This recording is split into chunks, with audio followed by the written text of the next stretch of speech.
The challenge of the void. The message arrived without warning, transmitted simultaneously to every communication network on Earth. It appeared on billions of screens in a simple, glowing text that needed no translation. Your world has been marked for integration. The Vex Empire claims your resources and knowledge.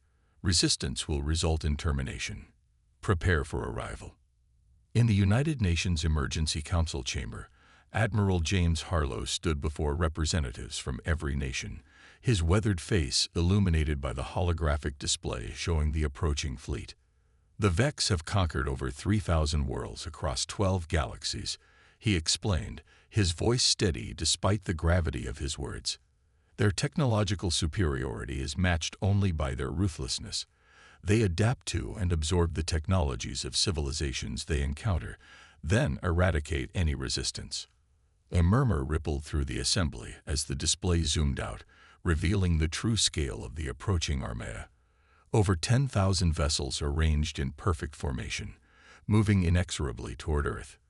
"How much time do we have?" asked the Chinese representative, her fingers tapping nervously on the polished table. "Based on their current velocity, 3 weeks," Admiral Harlow replied. "Perhaps less if they accelerate." The Russian delegate leaned forward. "And our defense capabilities?" A heavy silence filled the chamber.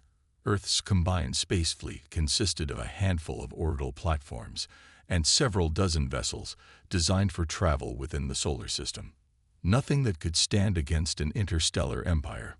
"Conventional weapons will be ineffective," Harlow admitted. "But there is one option."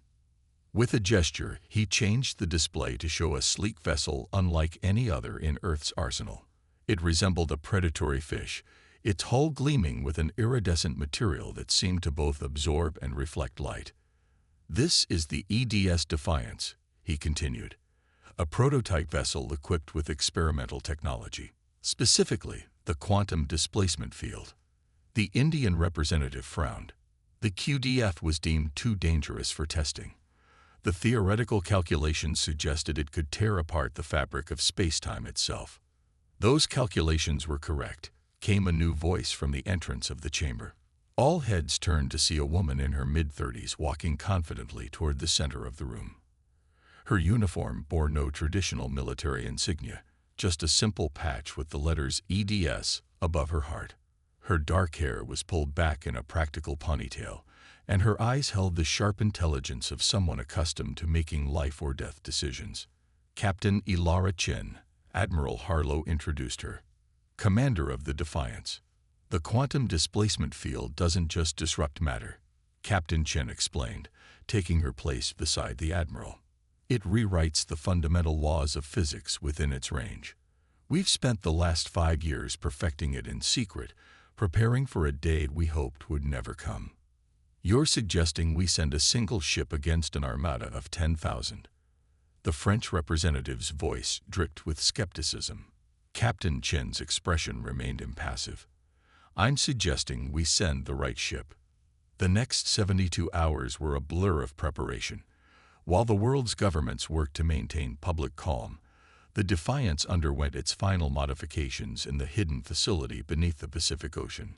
Dr. Aidan Harrison, the brilliant physicist who had conceptualized the QDF, made the final adjustments to the core system himself.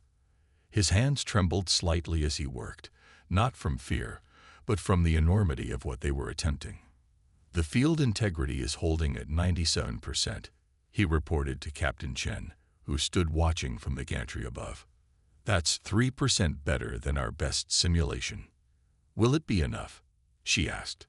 Harrison looked up, his eyes meeting hers. "In theory, yes. In practice?" He shrugged. "No one has ever attempted this before. We're rewriting the rules of reality." Captain Chen nodded, understanding the weight of uncertainty they all carried. "Select your final team, Doctor. We launch in 6 hours." The crew of the Defiance numbered just 53, a skeleton complement for a vessel of its size, but each member had been chosen for their exceptional abilities. Pilots who could navigate by instinct when sensors failed, engineers who could rebuild systems from scrap, and at the heart of it all, the QDF team. 6 brilliant minds who understood a technology that defied conventional physics. As the launch countdown began, Captain Chen addressed her crew from the bridge. "The Vex believe they face a primitive species," she said, her voice calm but resolute. "They expect resistance, missiles, lasers, perhaps crude nuclear weapons. They do not expect what we're bringing. They do not understand what we've created." She paused, looking at each face around her. Some showed fear, others determination, but all shared a common purpose. "We are not just defending Earth," she continued. "We are showing the galaxy that when humanity is backed into a corner, we don't just fight. We change the rules of the game itself." The Defiance rose silently from its underwater berth, its unusual propulsion system leaving no wake as it ascended through the ocean depths. Once clear of Earth's atmosphere, it accelerated with a speed that defied conventional physics, another application of the QDF technology that allowed it to partially exist outside normal spacetime. In the tactical center, Lieutenant Maya Rodriguez monitored the long-range sensors. "The Vex fleet has entered the Oort cloud," she reported. "Their formation hasn't changed. They're still unaware of us." "Good," Captain Chen replied. "Maintain course. We'll intercept them near Saturn's orbit." Dr. Harrison entered the bridge, his tablet displaying a complex series of equations and simulations. "Captain, I've been analyzing the Vex communication patterns we intercepted. There's something unusual about their technology." "Unusual how?" Chen asked, studying the data. "They use a form of quantum entanglement for their ship-to-ship communications," Harrison explained. "It's elegant, but it also creates a potential vulnerability. Their entire fleet essentially shares a single communication network." A slow smile spread across Captain Chen's face as the implications became clear. "So if we could introduce a disruption into that network, it would affect all of them simultaneously," Harrison confirmed. "The QDF doesn't just displace matter, it displaces information. We could essentially erase them from reality itself." As the Defiance approached the outer planets, the crew could finally see the Vex Armada through their advanced telescopes, a vast cloud of metal and energy, moving in perfect synchronization like a swarm of predatory insects. "They've detected us," Lieutenant Rodriguez announced. 3 vessels are breaking formation. Scout ships, most likely." Captain Chen nodded, her expression betraying nothing of the tension she felt. "Let them come. It's time to introduce ourselves." The scout ships accelerated toward the Defiance, their designs angular and alien, covered in what appeared to be sensory nodes. As they approached, they transmitted the same message that had reached Earth. "Your resistance is noted. Surrender your vessel for analysis or be destroyed." Captain Chen's response was brief. "We have a counteroffer." With that, she gave the order that would change the course of human history. "Activate the quantum displacement field. Targeted burst only." The Defiance hummed as the experimental technology engaged. A sphere of distorted space expanded outward, engulfing the nearest scout ship. For a moment, nothing seemed to happen. Then the alien vessel simply ceased to exist. Not exploded, not disintegrated, but erased as though it had never been there at all. On the bridge, the crew stared in stunned silence at the empty space where the enemy had been. "It worked," Dr. Harrison whispered, his voice a mixture of awe and horror. "The field didn't just destroy the ship, it removed it from the timeline. As far as the universe is concerned, that vessel never existed." The remaining scout ships halted their approach, seemingly confused by the disappearance of their companion. Then, as one, they accelerated toward the Defiance with weapons charging. "They don't understand what happened," Captain Chen observed. "They think we have some kind of cloaking technology." She turned to her weapons officer. "Target the second vessel." Same settings. The process repeated, and another Vex ship vanished from existence. The third scout, witnessing the fate of its companions, began to retreat toward the main fleet. "Let it go," Chen ordered. "We want them to report back." As the surviving scout rejoined the Armada, the Defiance's sensors detected a surge of activity. The Vex were communicating rapidly, adjusting their formation into a defensive posture. "They're concerned," Lieutenant Rodriguez noted. "A single ship shouldn't be able to eliminate their scouts so easily." Captain Chen's expression was grim but determined. "They should be concerned, because what they've seen so far is just the beginning." The Defiance accelerated toward the heart of the Vex Armada, carrying humanity's defiance against the void, and a technology that would rewrite the rules of warfare forever. The single-ship solution. The Vex Armada spread across space like a metallic constellation, rearranging itself in response to the unexpected threat.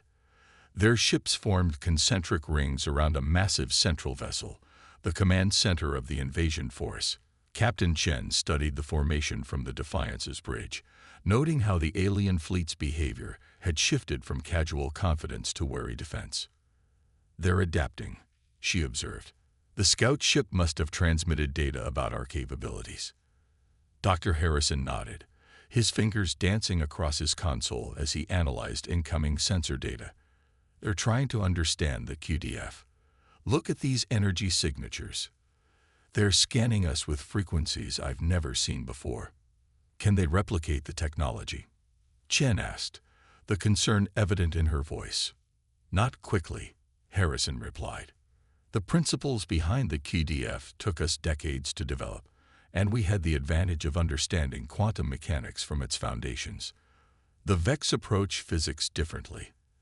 They're trying to categorize what they're seeing based on their existing knowledge." Lieutenant Rodriguez interrupted. "Captain, we're receiving a transmission from the central vessel. It's different from the previous message." "On screen," Chen ordered. A figure materialized on the main display, vaguely humanoid but clearly alien.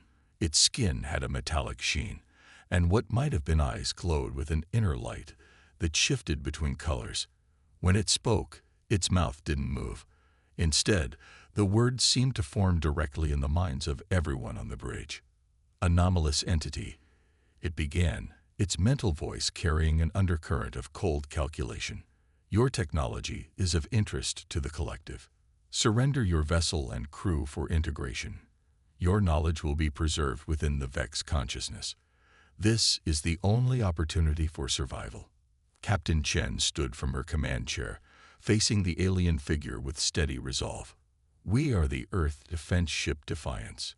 We do not surrender, we do not integrate, and we are not interested in your collective. Return to your space and leave our system in peace." The alien's expression remained unchanged, but its eyes flared brighter. Irrelevant response. "Your primitive understanding limits your perspective. The Vex Collective has absorbed 3,417 civilizations. Yours will be no different."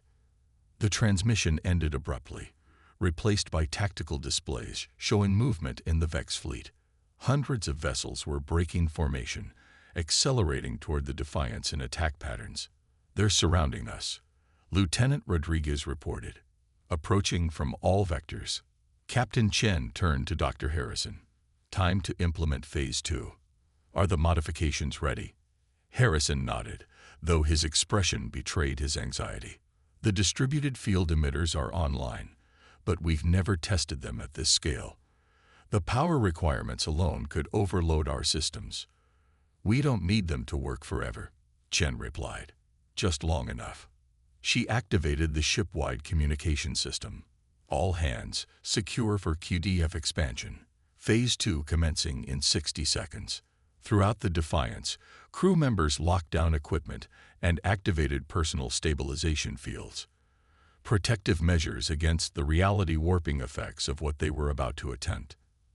Dr. Harrison connected his tablet to the main QDF control system. "Instead of a targeted burst, we're going to create a sustained field around the ship," he explained to the bridge crew. "As the Vex vessels enter the field, they'll experience quantum displacement. But rather than erasing them completely, we're modifying the effect." The tactical display showed the first wave of Vex attackers approaching rapidly. Sleek, predatory vessels with weapons already glowing with accumulated energy. 15 seconds to weapons range," Rodriguez announced. Captain Chen took her seat, activating her own stabilization field. Engage the QDF on my mark.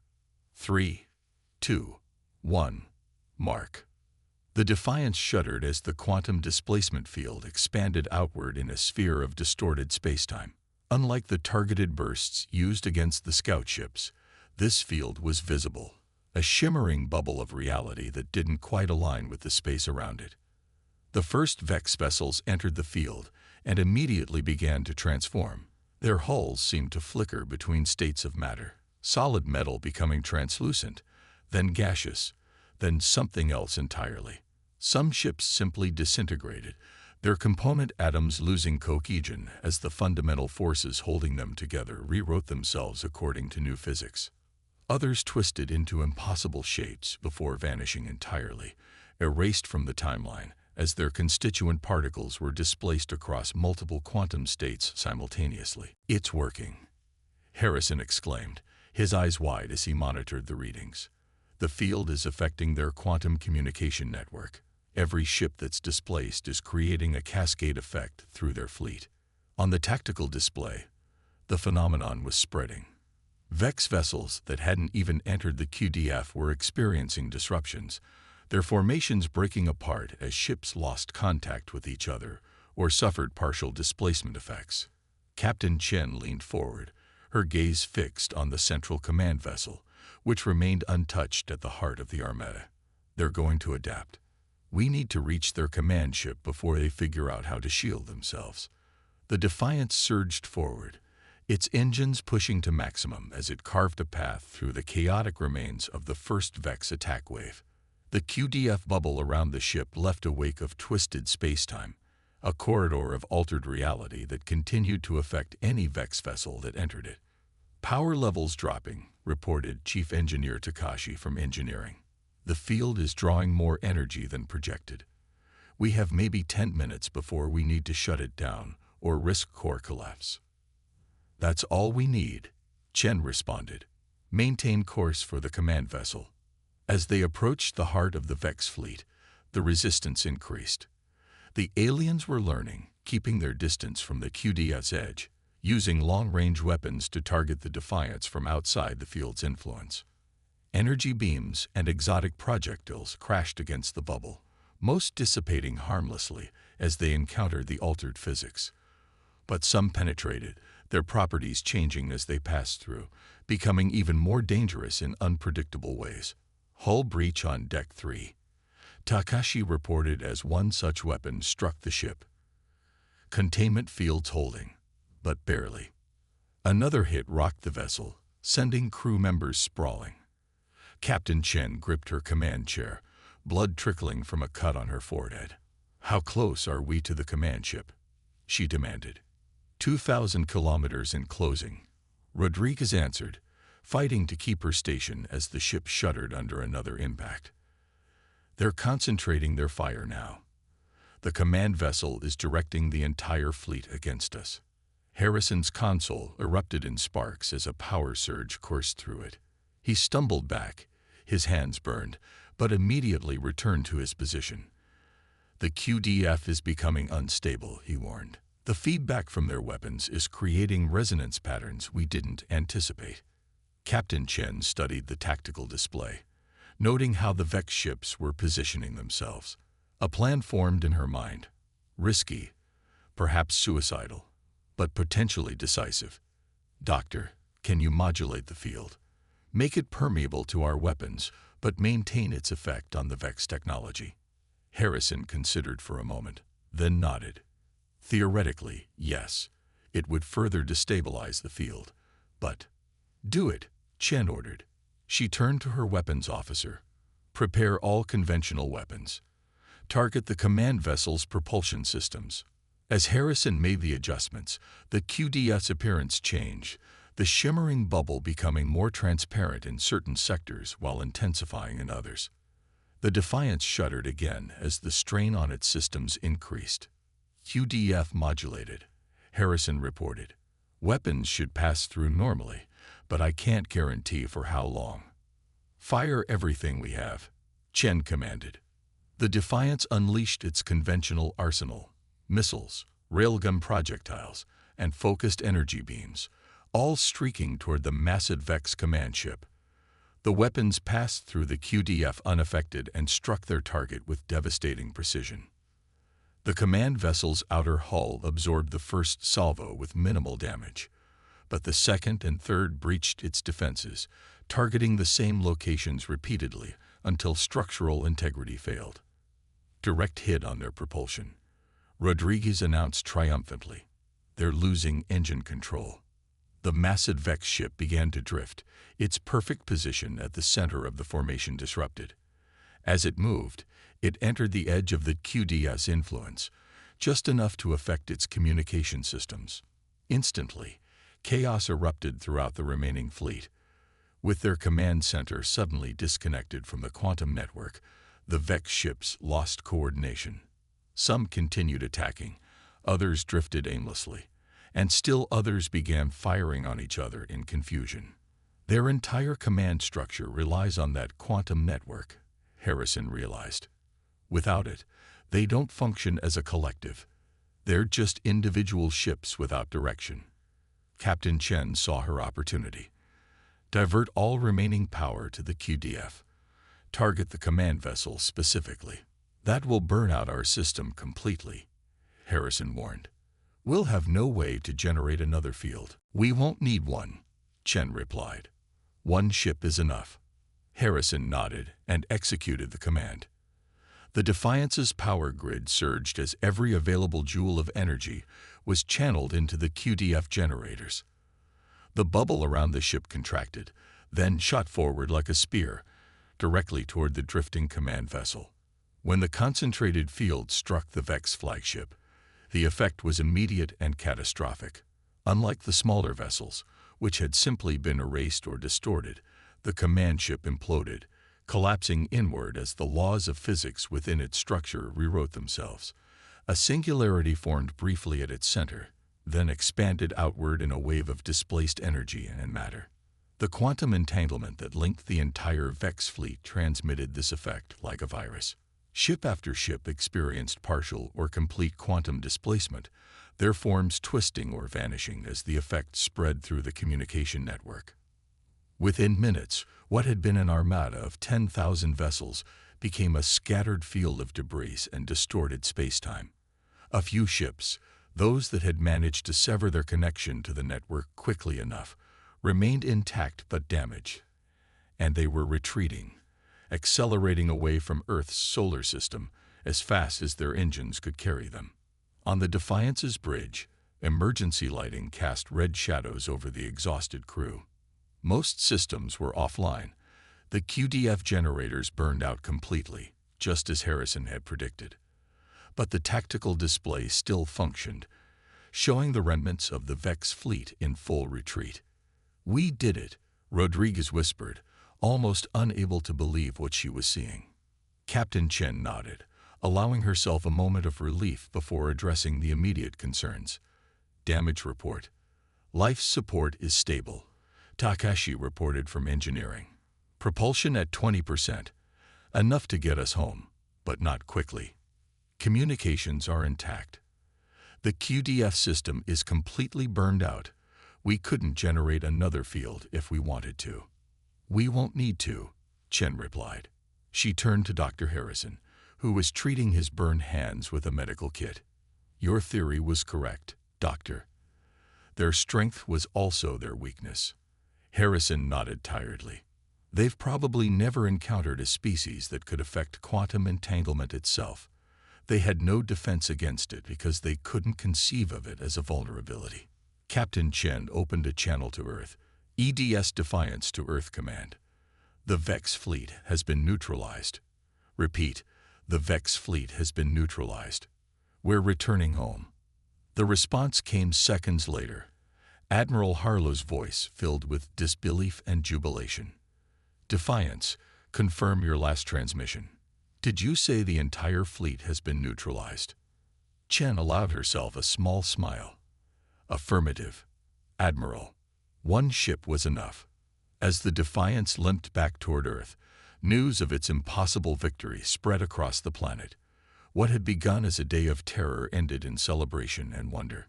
Humanity had not only survived, but had demonstrated that it possessed technology and creativity that could challenge even the most advanced civilizations. In the days that followed, the few surviving Vex ships were tracked as they fled beyond the solar system. Intercepted communications suggested they were transmitting warnings to the rest of their empire, warnings about a species that could rewrite reality itself. Captain Ilara Chen became a symbol of humanity's defiance against impossible odds. But in private meetings with world leaders, she emphasized a different lesson from their encounter. The Vex were vulnerable because they believed too much in their own superiority, she explained. They couldn't imagine that a primitive species might approach problems differently, might develop technologies they hadn't considered. Their arrogance blinded them. She paused, looking at the assembled leaders seriously. We won today, but we've also announced our presence to the galaxy. The Vex aren't the only empire out there, and the next one might not share their vulnerabilities. We need to be ready. The QDF technology, though currently beyond repair in the Defiance, had proven its worth. Research teams were already studying the data from the encounter, working to develop more stable versions that wouldn't burn out after a single use. And in deep space, the surviving Vex ships carried tales of a world that had sent a single vessel against an Armada. And won. A world that had weapons that could erase enemies from existence itself. A world called Earth, home to a species that refused to be conquered. A species that, when faced with overwhelming odds, didn't just fight back. They changed the rules of the game entirely.